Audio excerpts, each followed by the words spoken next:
Good morning. Good morning. We can see all the numbers piling in, all the people piling in.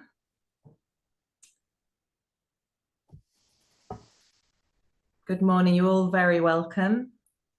I hope you've got a cup of tea or a glass of water or whatever you need so you can sit comfortably for the next hour. I'm Lorraine Atchison. I'm Managing Director of Women in Business. And we will begin in just a couple of minutes. We're just expecting a large crowd this morning, so we're getting everybody through the door. So hopefully you're in the right place. We're here to talk about resilience. And I think there's probably no better time for this topic this morning.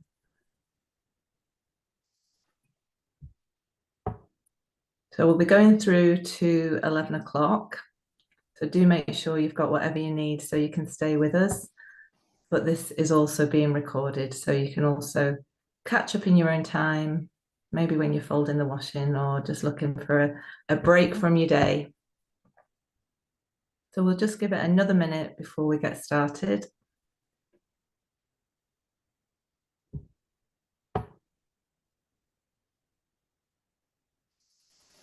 Okay, so as I said, I'm Lorraine Atchison. I'm Managing Director of Women in Business, and I'm delighted today to introduce to you from MCO Performance our fantastic female founders, Una O'Reilly and Marie-Claire McGreevy.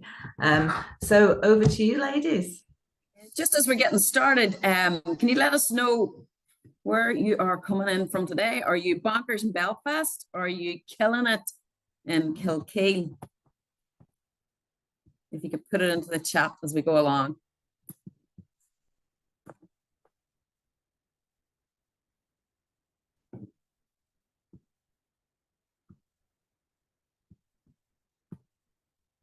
Newry.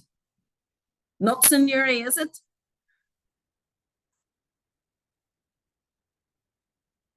Well, we're covering all over Northern Ireland. Fantastic. Great to see that with such a good spread. So let's get started. We are delighted in Dunmurry. So we'll get straight into it. So good morning and welcome to Resilience in Practice, Not a Personality Trait. My name's Una O'Reilly and I'm joined this morning by my business partner, Marie-Claire McGreevy. And together, as Lorraine said, we co-founded and run MCO Performance. Our expertise is commercial systemization, building high-performance teams with the end goal of successful strategy execution.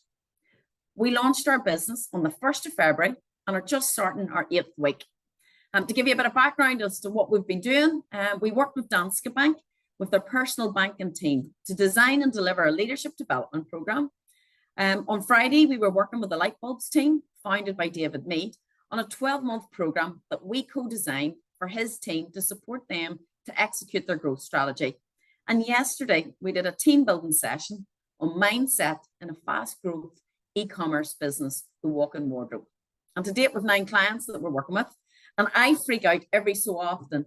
And then we get a new client on board, and then I say, do you know what? I really think we're onto something. Well, to that I always say, I think we would need to be, because not only did we leave our jobs to follow our dreams, but we left a defined benefit pension to follow our dreams. So resilience is one of the keys to success and staying successful and maintaining a positive mindset as we've been on this growth journey. So we're going to share some of our top tips and recommendations that can help you too. So we believe that resilience is a practice, not a personality trait. So what exactly is resilience? Could we get in the chat some people's definition of what you think resilience is? So what is resilience to you guys? Emotional strength, bounce back ability, determination, bouncing back, toughness, being able to say no, not giving up, overcoming adversity, surviving hard times. Brilliant. Well, resilience is not just about enduring those hardships. It's about the ability to adapt and grow from them. Now, picture a tree standing tall amidst the storm, bending with the wind, but never breaking. That's resilience in action. It's about embracing change and uncertainty with an unwavering spirit. Resilience isn't just something we're born with. It's a skill that we can cultivate. Think of it as a muscle that's strengthening with every challenge that we face. So how do we actually build resilience? One way is by fostering a positive mindset. Now, can you give me a thumbs up if you agree with this statement? Some days you feel like you can give 150%. Productivity levels are through the roof. And there's others when, God, you're lucky if you can give 50%. And it's absolutely the most that you can give. Does anybody else feel like that on given days? So thumbs up if you agree with the statement. Yeah, Hannah, Laura, absolutely. So the big thing, since launching your own business, there's highs and lows for sure. But let's face it, you know, your ability doesn't actually change on a day-to-day basis. You don't suddenly get a new GCSE. You don't suddenly get a master's, especially with hormones. Exactly. Your ability to understand and disseminate complex information doesn't change. So what does change? How come some days you can give 150% and others you can only give 50%? Well, you know, if you've had a row with your teenager, left the house in a rush, and you've had a horrible email from a client or a customer that just, you know yourself, it's going to be an absolute handling to deal with. Your attitude and your mindset could literally drop right down to the floor. So we need to know our triggers. And we also need to know how to deal with them. So your attitude and your mindset is actually impacted by that. And then you need to learn to self-regulate. So in terms of self-regulation, you'll have heard the saying, put your own oxygen mask on first. And building resilience is about recognizing your emotions and regulating them.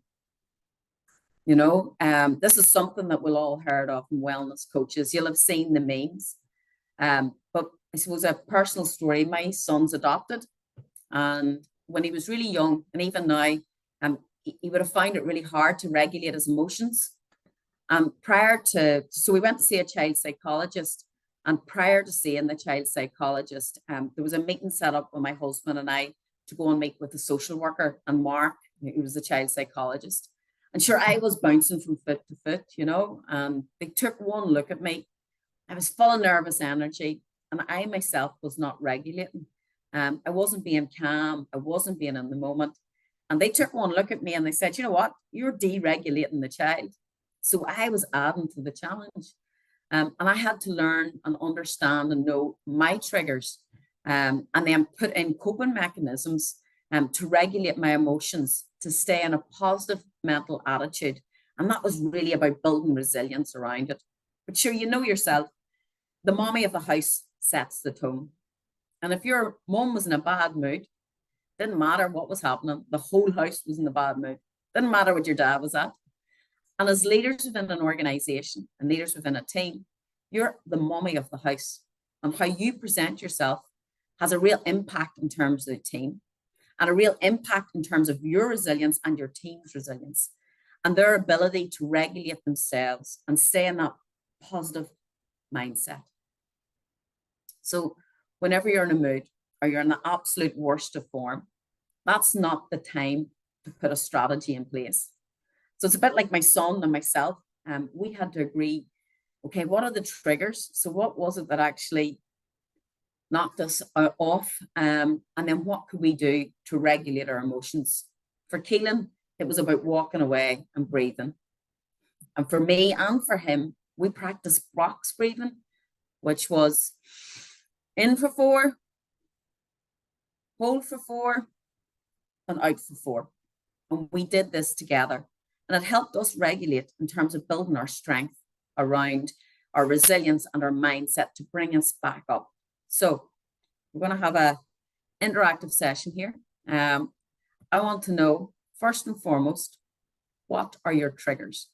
What are the things that just, and it's, you know what, it could be going into the office and there being no milk, or an empty milk carton that's left there.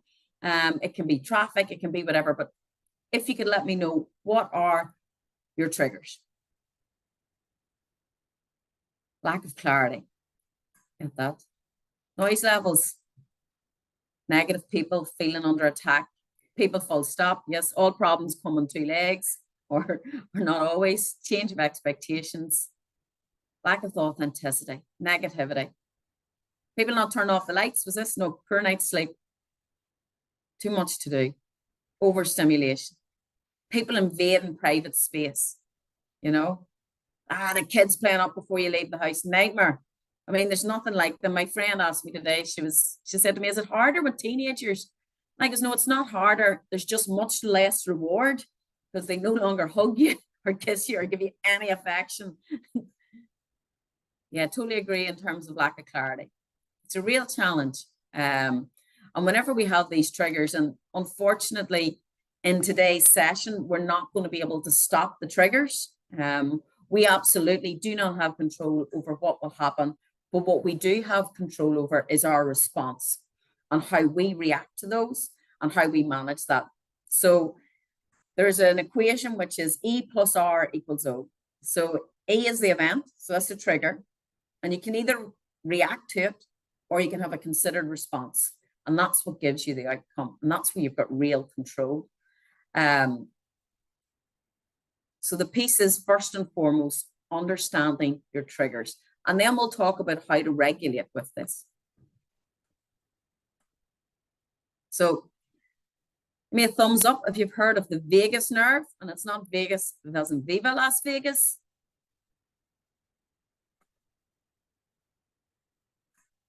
Yes? Yep. Brilliant.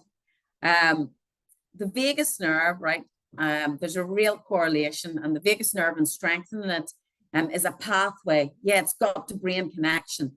It's a pathway to resilience. You know, so what exactly is the vagus nerve?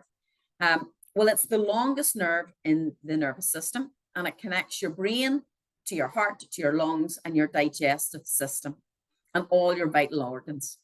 And resilience is really, and we talked about it before, it's about that bounce back ability. You know, it's about the tree that doesn't get absolutely knocked down. It's about taking on board all the world throws at you and all that life throws at you and bouncing back.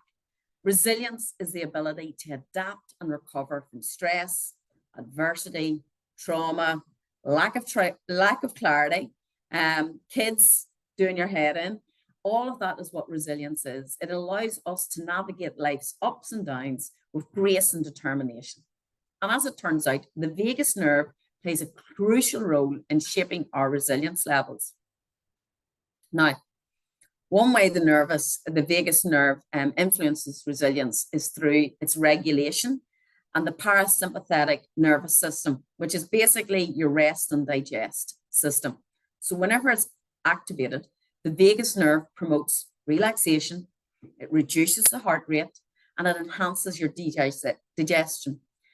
Essentially, it puts the brakes on the stress response. But that's not all. The vagus nerve also communicates bidirectionally, and that's with your brain, sending signals that can influence our emotional state and our cognitive functioning. This means that a well-toned vagus nerve can help us stay calm under pressure. It helps us in terms of just taking a relaxation. It slows down the heart rate. It allows us to think clearly and maintain a positive outlook, even in really challenging situations. But then how do you actually strengthen the vagus nerve and cultivate greater resilience? Well, there's several science-backed strategies that can help with this. So we talked before about the triggers, and this is one of the things that we can put in place to really understand, okay, how do we manage that? How do we manage our response? So the science-backed strategies are, first, and we talked about it before with my son, is the deep breathing exercises. So it's slow, diaphragmatic breathing, and it stimulates the vagus nerve, and it triggers the relaxation response. So if you could do this with me. So Inhale deeply in through your nose for a count of 4, 3, 2, 1. Hold it. And then exhale really slowly to the count of 6. 6, 5, 4, 3, 2, 1. And we're going to do that one more time. Okay, work with me here. We're going to deeply breathe in through your nose for the count of 4. 1, 2, 3, 4. Hold for a moment. And then exhale slowly for the count of 6. And we repeat this for a few minutes, but it's one of the strongest, most powerful ways that you can actually reduce your stress, particularly when you're feeling overwhelmed, when you've got lack of clarity, when your inbox is overflowing, and for whatever's going wrong. Another really effective technique is mindfulness meditation. Give me a thumbs up if you do mindfulness meditation, or this is something that you've looked into that maybe haven't got round to. Brilliant. Fantastic. It's really, really, really important. And it's, there's a number of different mindfulness techniques that you can use, but by focusing your attention on the present moment without judgment, you can activate the vagus nerve, and it promotes the feeling of calm composure, even if you're just doing it for a few minutes. And each day it can make a big difference. And it's a bit like training in the gym. It actually really strengthens your vagus nerve, and it's a big part of it. A really good tool, one of the things that I used with my son was to really focus on the 5 senses. So concentrate on one thing that you can see, one thing you can hear, what can you taste, your touch. So the whole, all 5 senses. But it's a great one. Does anybody have a good mindful, they want to share them with us, a really good mindful practice?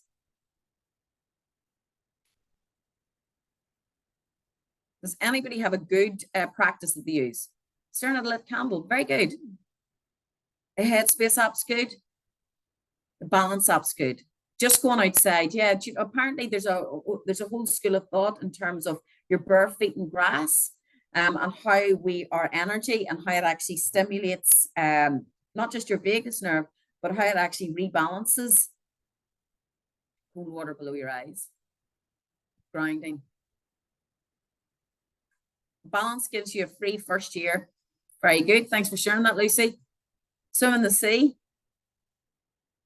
Thinking of 3 positive things. Really practicing grateful and gratitude is so important.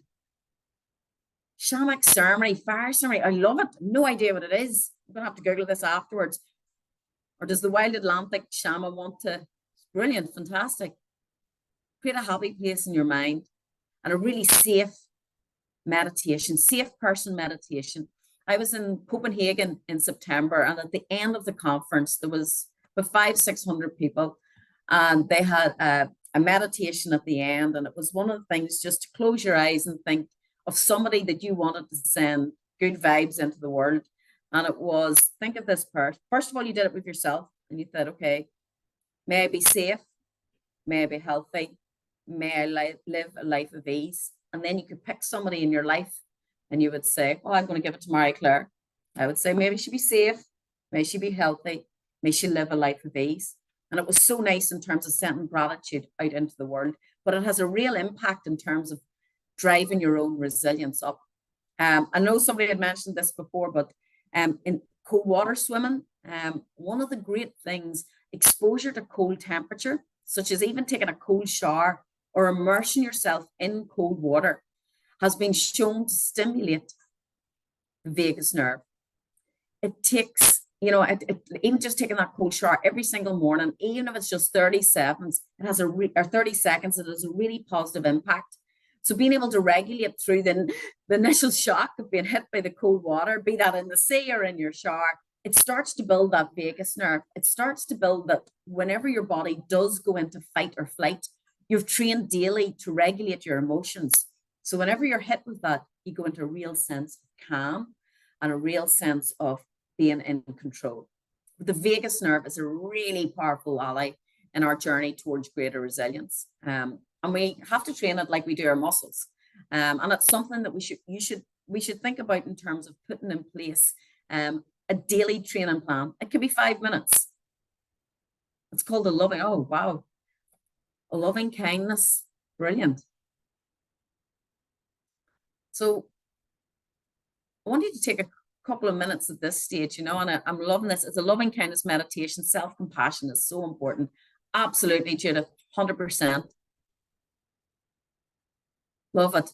So what I would like you to do is just reflect for a moment. What's your game plan? Okay. We have, for sure, triggers coming our way. Things aren't going to go right. But what are you going to do in terms of regulating yourself and your emotions and really strengthening your vagus nerve? And what can you commit to? So let's see. This is a working webinar. Practice giving yourself a hug. Love it.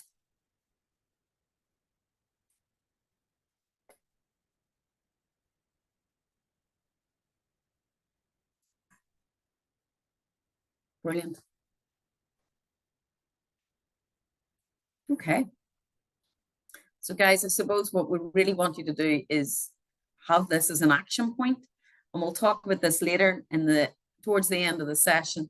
I think the big thing for us is to really understand, okay, well, it's great that you're giving up an hour of your work, of your day. Actually take some actions from this, even if it's just 2 or 3 things in terms of growing from there.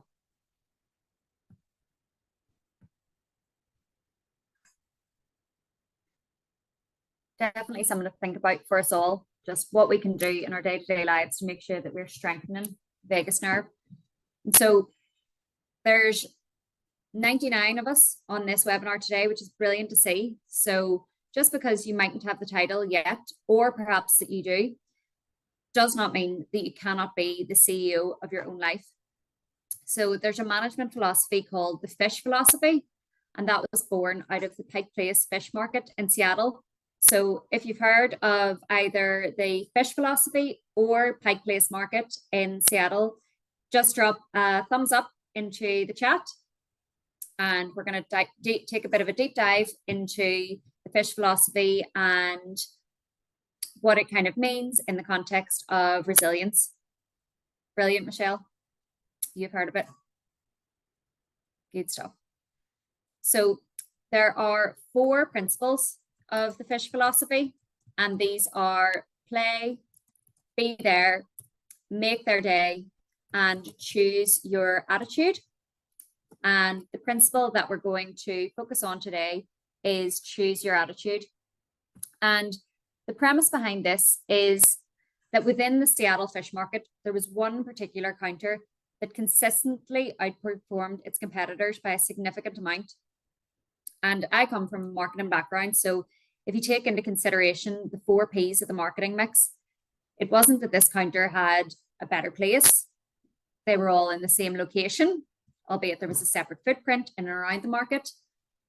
Price was thereabouts, it was much the same. Product, by and large, they were all selling very much the same product. But it was the fact that these employees chose their attitude and truly loved how they spent their time. The byproduct of this was promotion. And let's be honest, working in a fish market is a dirty, smelly job, no matter how you try to dress it up. And the guys that worked in Pike Place knew this. But rather than become victims of their environment and letting a toxic attitude seep in, they made a commitment to choosing their attitude and showing up day after day. And it's within all of our gifts to do that within our roles. So it's an absolute certainty that we cannot control every event or everything that happens. But what we have 100% control over is our response. So you have the choice to show up on time with the right attitude.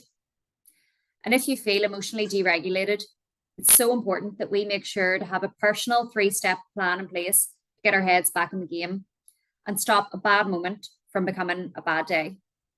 And then if the inevitable does come our way, which it always does, we can think about how we'll then positively reframe it to find the good in it or the lesson from it. So for example, just before we came on this webinar, I managed to spill a full pint of hot, not scalding, but hot water over myself. So there is very little good to be found in that, admittedly. However, we will find the lesson that from going forward, I will either get a cup with a lid, or I will not have any pints of hot water in and around my personal space when we are going on webinars. So this practice of actually trying to find the good or the lesson, it strengthens resilience and it supports with developing the positive mental attitude. So one of the amazing exercises that we used to do whenever we were part of a team, a larger team at ICC Belfast, the Waterfront Hall and Ulster Hall, was on a Monday morning, we would make sure that the team was set up and in the right headspace to tackle the challenges of the week ahead. And we still do it now, albeit we are a much smaller team of 3. But I would like to do this with the group that's on the webinar today, if that's okay, because it's amazing just to get an insight into how everyone's day is going, and we can all take action points away from today. So the way we would have worked it previously was check-in. So we do a mood score. So on a scale of 1 to 5, 1 being atrocious, not good, do not speak to me today, 5 being brilliant, ready to kill dead things and take on the world. Can you drop in the chat now what your mood score is from 1 to 5?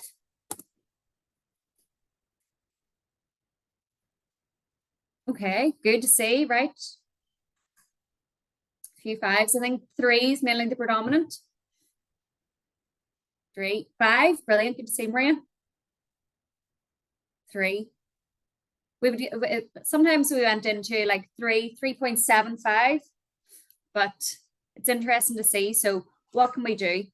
And then it was actually a really powerful tool for us as well. So we practiced it within our team. And then we had one team member, whenever we all can be together in the room, we would do it remotely.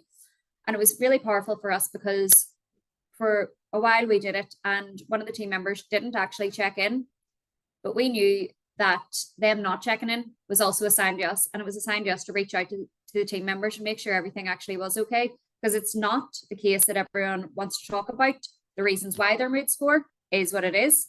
Some days it's a 1, some days it's a 5, and you don't owe it to anyone to actually explain yourself as to that. But what was important to us was to make sure that we could put in place resilience and coping techniques with our team members if they were choosing to engage, or if they were choosing not to engage with it as well. That was assigned to us. So we were able to check in with this one team member.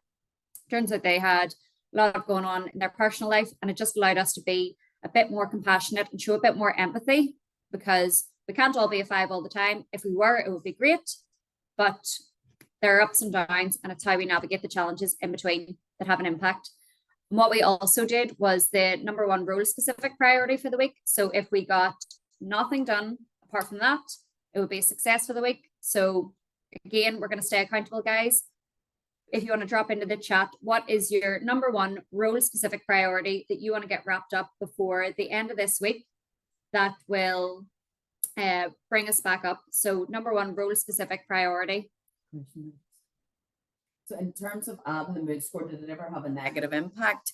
The piece for us was that people actually took themselves out of it. So it didn't have a negative impact in that we were able to have an open and honest conversation. We were in a really lucky position in that our team had real psychological safety. So you're in a safe place to say, I'm not having the best of days.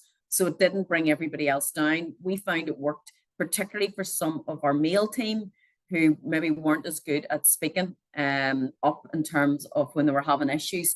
So that actually worked well for us. Contract approvals, finish Monday week. Make it into the office twice. Year-end review. Live admin, brilliant. Go live with transfer, brilliant. Great. Sometimes it's just so good to share, even if it doesn't have to be with your colleagues, it can actually be with someone else. And as long as you're holding yourself accountable, and sometimes having that peer accountability can be so powerful in terms of actually giving us the motivation and the drive to get it done. And what we also did is, in addition to our role specific priorities, was our number 1 self-care priority. So that could be anything. If it was a work from home day, it could be a walk with the dog at lunchtime, or it could be going home via the shop to make sure that you got a family size bag of Tang Plastics as a treat to look forward to that evening. So brilliant. We've got a lot of role specific priorities. What is your number one self-care priority for the end of the week that you are going to promise to yourself within this group? So mine is getting my eyebrows done. What's yours? Oh, I'm going to Digital DNA tonight, and Marie-Claire and I had worked together for 6 years in ICC Belfast and Waterfront Hall. So it's amazing. This is my first black tie affair that I'm not actually working there. So my self-care is to not work at my former place of work. Face mask, love it. Lock in yoga classes. What does that mean? Oh, Book them in. Bridesmaid book them in. prep. Oh, Oh, got them. sending good vibes your way. I've been that soldier. Not for the faint-hearted. Cow cuddling. Oh, seriously, what's cow cuddling? Get house ready for baby coming. Ooh, good luck. Congratulations. Journaling. Love it. Brilliant. Hike. Very good. Edinburgh. Brilliant. Swim and jacuzzi. Love that. Rowing. And it's so important because it's so easy for us to think sometimes of the things that bring us joy, and we can think, oh, this is what I would be doing if I didn't have so many role-specific priorities to do. But inevitably, they're often the first things that drop off the list because we can often put ourselves in the back burner.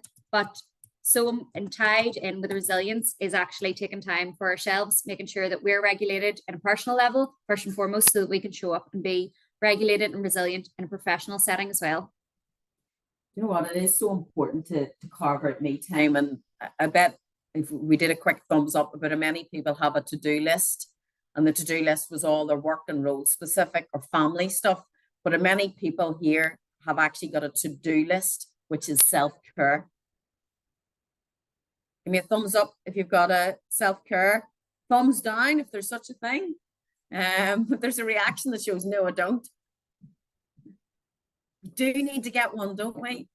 And we talk about building resilience, Marie-Claire, and we talk about it all. It's one of the things that we say whenever you start a business, or if you're a single parent, like, wow, you really need resilience to be able to bounce back. But having a plan in place and a system in place like this is a really good way to keep yourself on track, not just your team. Definitely. So the foundation of any good relationship is built on trust. So the most important relationship you have is with yourself. Your self-talk and how you hold yourself and your inner sense of power sets you up to be able to better handle whatever the day or life throws at you. And the best way to build trust and trust with yourself is to do what you say you will. So make sure to keep your own promises to yourself. When we talked about self-regulating our emotions, we all shared a strategy and thought about a strategy that we're going to put in place to make sure that our emotions are regulated. And keeping that promise will not only build resilience, but it'll build your confidence and your belief in yourself too. And how you actually speak to yourself has a huge impact, and it needs to be part of your identity. So there's been a lot of research done about the success rate of people giving up smoking. And so they change their identity to I'm not a smoker or I don't smoke. And they have a lot higher success and substantially higher success rates than those that say I'm giving up smoking, I'm quitting smoking, because in their head, they've already reframed it as that is something that was in my past, not something that I am currently doing and trying to break the cycle of. So make sure that you have your own back. So back yourself to be a success, and also have radical candor with yourself, to be honest, if you know that you're self-sabotaging. I think one of the things that we looked at here in terms of building that self-confidence and doing what you say you will, I'm not sure if you've ever really read the book or seen about Amy Cuddy, and she talks about mind over matter and matter over mind. And the whole piece is, as you put yourself, and we look at resilience, is to be in that mindset and that positive mindset, but you can actually physically change you can physically change your psychologically with your physiology. Am I saying the right word? So by that actually means, like, think of a power pose. It also means sitting up straight, not slouching. So tech neck has a real problem in terms of our self-confidence and how we actually react.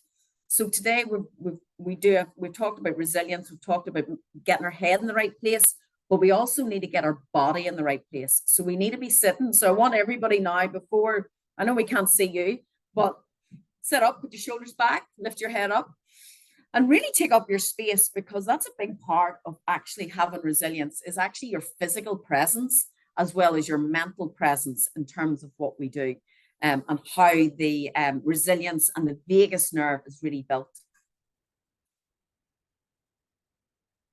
So a lot of what we would do as well is have your own personal mantra. So you have yours from your mum. Yes. I'm sure. So one of the things that I, from a very, very young age, my mum used to make me stand in front of a mirror.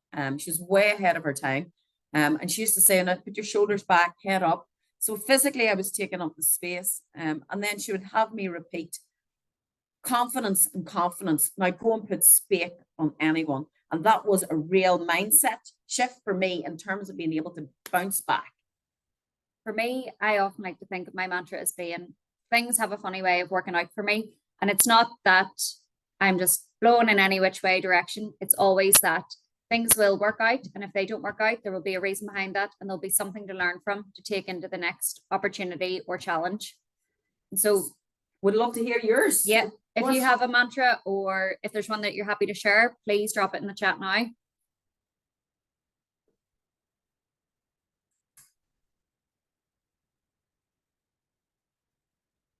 Just keep swimming. Very good. Thank you to the universe. Brilliant. Small win is still a win. Love it. Captain of my ship. I can and I will. Walk in like you own the place. Brilliant. Believe in yourself. Small bites, chew fast. That's my first time hearing that one. I like that one. LM to everyone, loving it. I could do the hard things. I think that's probably, days you feel like giving 5% and you give it, that's 100%. Everyone wants me to win. If you can, you must. So true. The power of positive mental, attitude is so important. So what you say in your head, your physicality in terms of how you're sitting and what you do is so, so important. One step at a time. Love it. So thank you all so much for giving up so much of your time today. So by way of recap, I'm just going to give you a quick summary of what we've covered. And if you have any of the takeaways too, drop them in the chat. We'd love to hear them. And we will be having some time for Q&A as well at the end. So just in terms of what we've covered. So first and foremost, recognize the power of your attitude in shaping your experience. Learn to regulate your emotions by identifying triggers and implementing coping mechanisms. Strengthen your resilience through practices like deep breathing, mindfulness, and exposure to cold temperatures. Or I prefer a sauna. I think that is a much better way to practice my mindfulness in a sauna rather than being exposed to cold therapies, but each to their own. So embrace the role of being CEO of your own life and make decisions that align with your goals and your values. And build trust and confidence in yourself by keeping promises and making sure that you reframe situations positively. You know, I suppose one of the big things is for us as we move forward, it's how you prioritize your own well-being and resilience. And you just know that it's practice and dedication. And that's really how we're going to navigate life's challenges. Because as we've said throughout this, there's numerous things that are going to come at us. I'd be really keen to see in terms of if there was anything that, I suppose for me, if there was one lesson that you could give to the rest, because we've all survived it, guess what? If we're still here, we've won. But I would love to know what's the one thing, the one piece of advice that you would maybe give to the group. There's 99 of us on this in terms of building resilience. That would be amazing.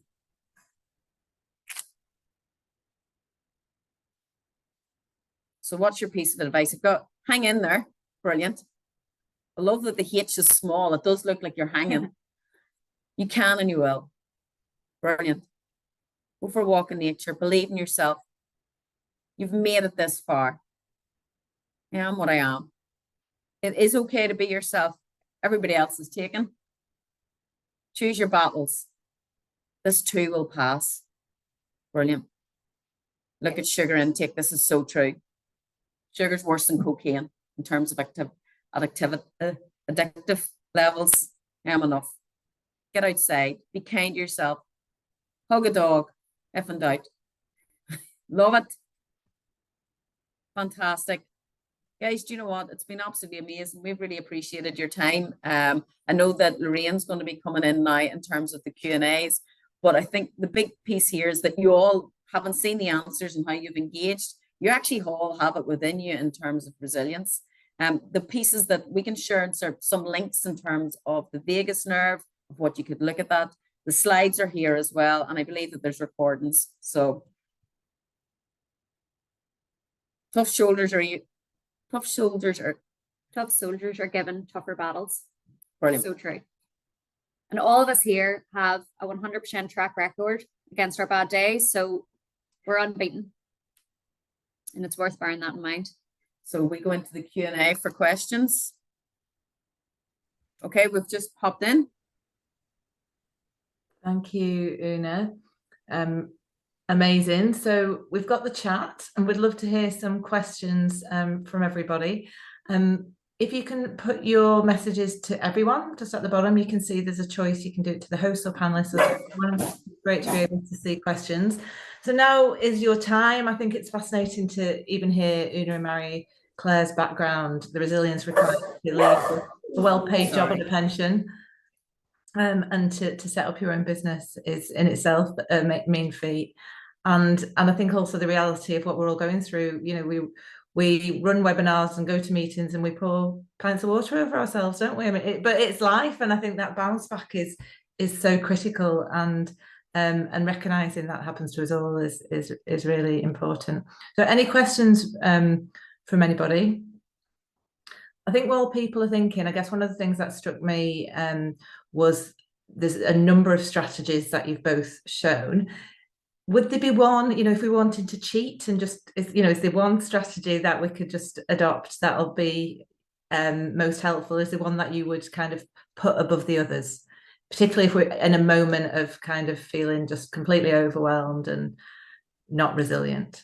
I think for me personally, it's the breathing, because it has such an impact then, and it actually forces you, because you're focusing so much on your breathing, you actually don't have the headspace to think about all of the negative emotions, the negative thoughts that are running through your head. So for me, it's just really the breathing, and sometimes it's the nasal breathing too. So not even having to hold in through your mouth, just in and out through the nose too. So it's something that we have access to at all times during the day. So it's not relying on us being out in nature, because we can't always get out. We can't always get away from our desks. We can't always escape from our families, even though there are times that we would very much like to.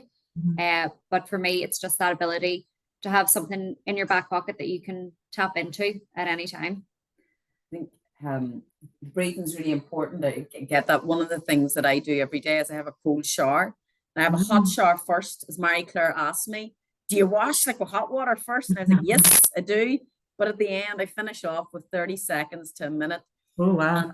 And we did the Wim Hof, and the whole idea whenever you're in the cold shower is just concentrate in your breath out. So just really slowly breathing out. And I find that whenever I'm in moments of stress, I just think I've actually survived a cold bath, which could be a saber-toothed tiger or a cold shower. And again, it's just that pushing that breath out. Conscious with a question there. Yeah, we've got a few different ones in here. So someone just has said that they missed the fish philosophy. So if there's a link to that afterwards, that would be super. Someone has asked just about the fact that you've had 9 clients in 8 weeks. Wow. Any tips there or anything quickly that you want to mention? John?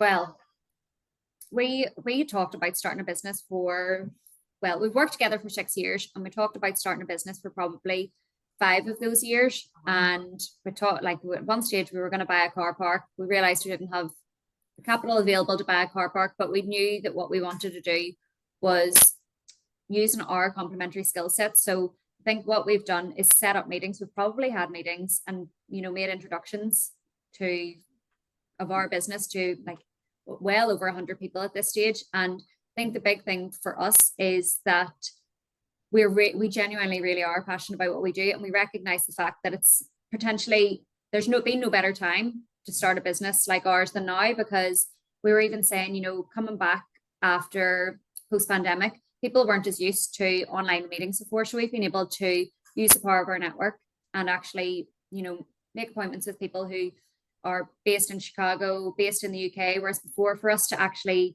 engage in that level of business development would have been very difficult previously. But on a Sunday, one of the things that we do is we train at the gym together, and then we take time to schedule for success. We call it scheduling for success on a Sunday.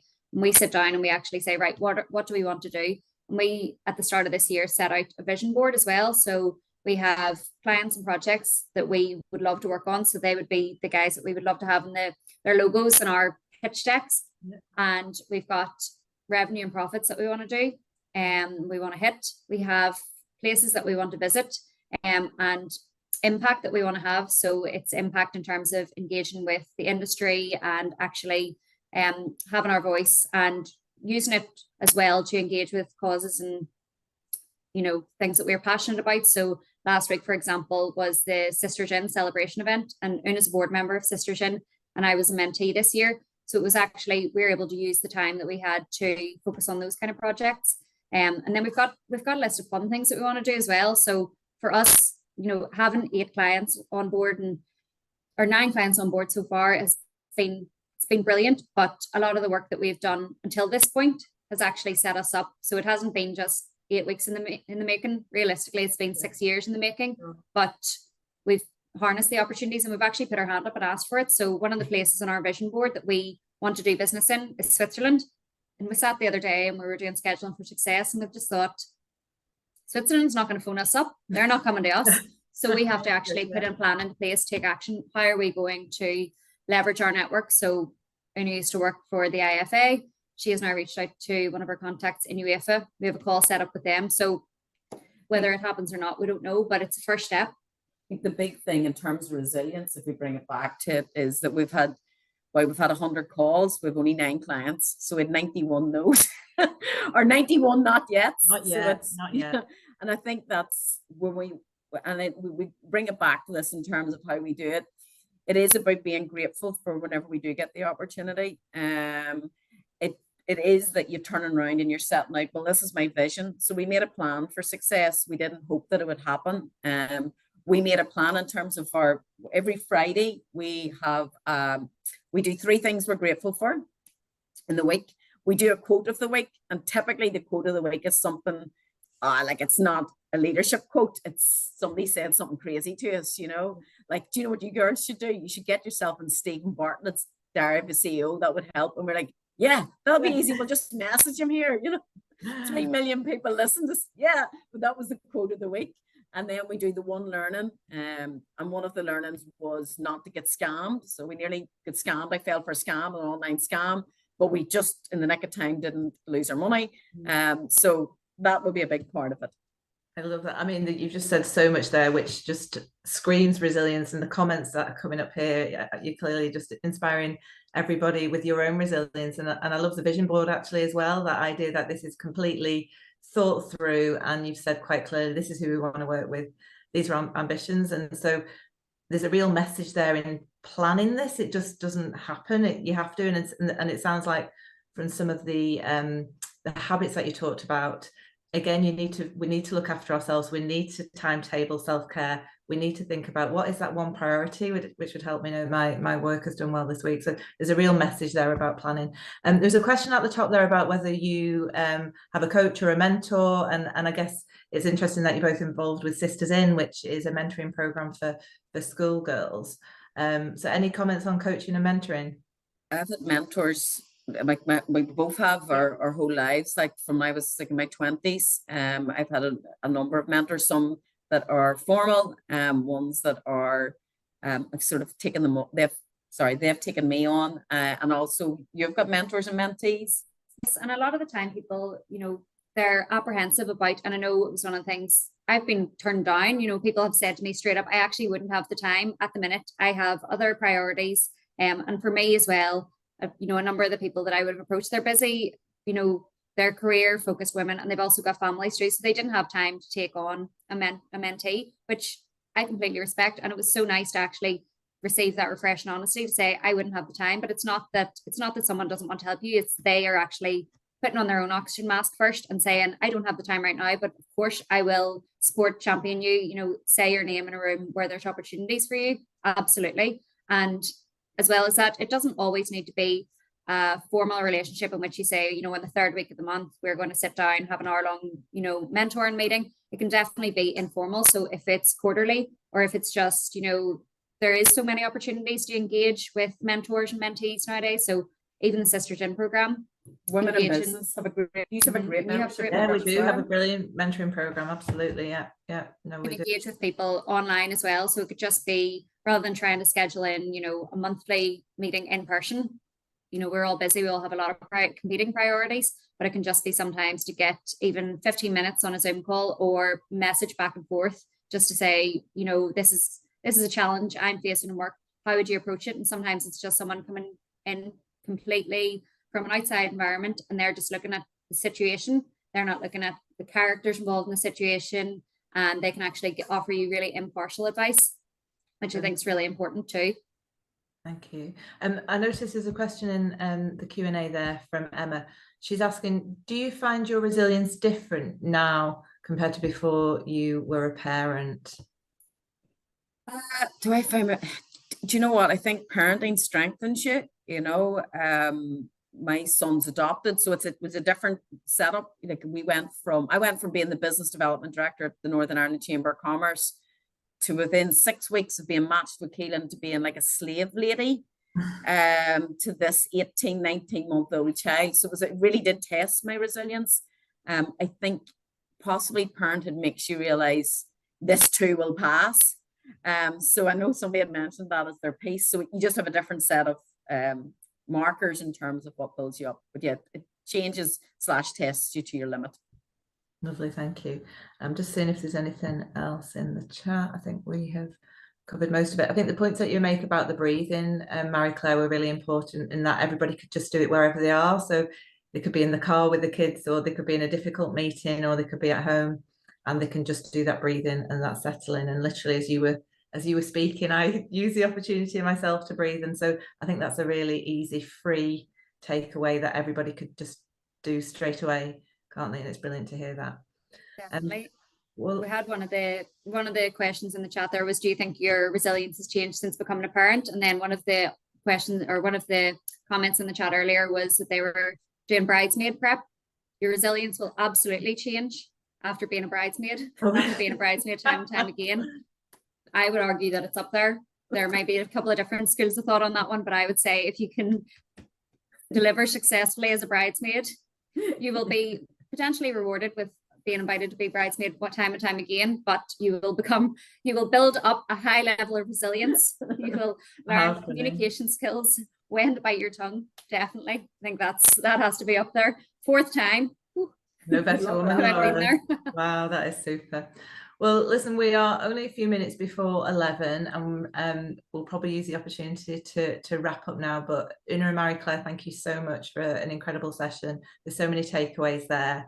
And I know that we'll be sharing the slides afterwards, and also the recording. And there was a QR code, Una. So we had that. One of the things that we have is an accountability quiz, and what I might maybe do is put into the chat. It's a little, let me see if I can send this through, but if people have a chance to go through it, what it'll do is it'll let you look at from a mindset and motivation place, and from a taking action, and then also from systemizing processes. You can actually look at it and answer it from your own life as well as from your company. And there's some tips in terms of, right, here's some of the things you should look at. It's on a business basis. But one of the things that we really believe in is that resilient people build resilient businesses. That's brilliant. So that's just in the chat there. There's a link to it, and we'll also put it in the follow-up email. We've just got a slide I want to show you. So this is just this webinar is one of our amazing events that we run every month. So at Women in Business, we run up to 8 events a month. So a couple that are coming up in the next few weeks. We've got our online roundtable for women working in marketing on the 10th of April. we have an event in Belfast hosted by A&L Goodbody, where we've got a panel of women talking about how they are thriving in their professional career. No doubt more tips and tricks on resilience and overcoming adversity there. We have our programme through the Centre of Learning focused on young women, our Empower Her programme. One of those is actually happening live today. And we will be in Enniskillen face-to-face. Actually, the June date's wrong. It's going to be in April, and we'll be in Enniskillen there with a fantastic panel. So if that's your part of the world, we would love to meet you face-to-face there. So thank you again to everyone for joining us, and we look forward to seeing you again. Thank you. Thank you so much, everyone. Thanks for the opportunity. We really enjoyed it. Thank you.